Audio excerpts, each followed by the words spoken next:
So, welcome back again. Medyo kinapos tayo dun sa memory kanina. Kaya hindi natin natapos yung discussion.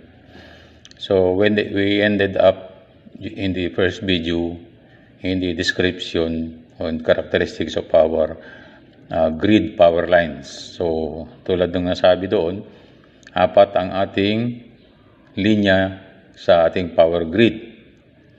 So, yung first 3 conductors are called hot lines. No?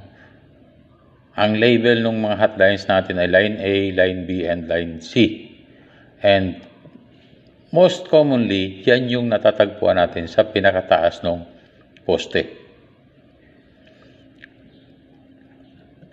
So, nakakabit yan doon sa cross arm ng poste, naka-arrange accordingly, such as line A, line B, and line C.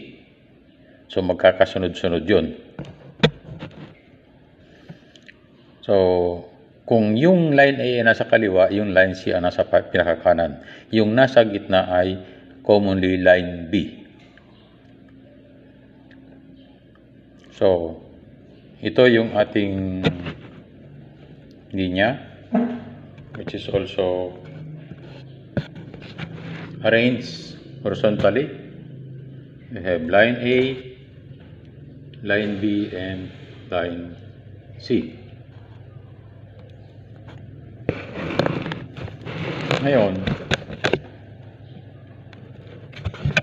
kung ating susukatin yung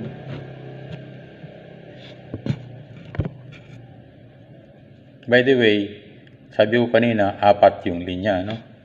So, line A, line B, and line C yung hot lines. And then, there is another conductor below these 3 hot lines. No? Nasa bandang baba. Yung conductor na yon ay connected sa lupa. Every pole o kada poste ay mayroong wire simula dun sa taas sa dulo papunta dun sa ibaba sa parte ng poste na nakabaon sa lupa.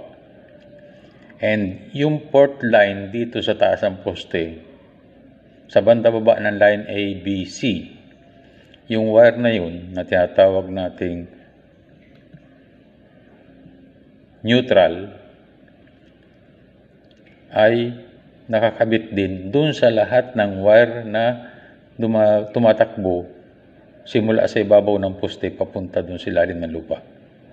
So, all poles are equipped with neutral conductor and grounding conductor papunta sa lupa. Ibig sabihin, magkadugtong-dugtong lahat yung neutral line na saka yung grounding conductor.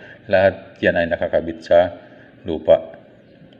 And that is the so-called neutral of the power line grid.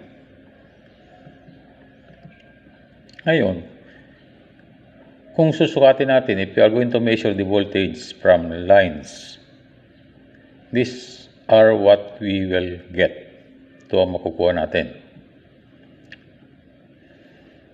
So,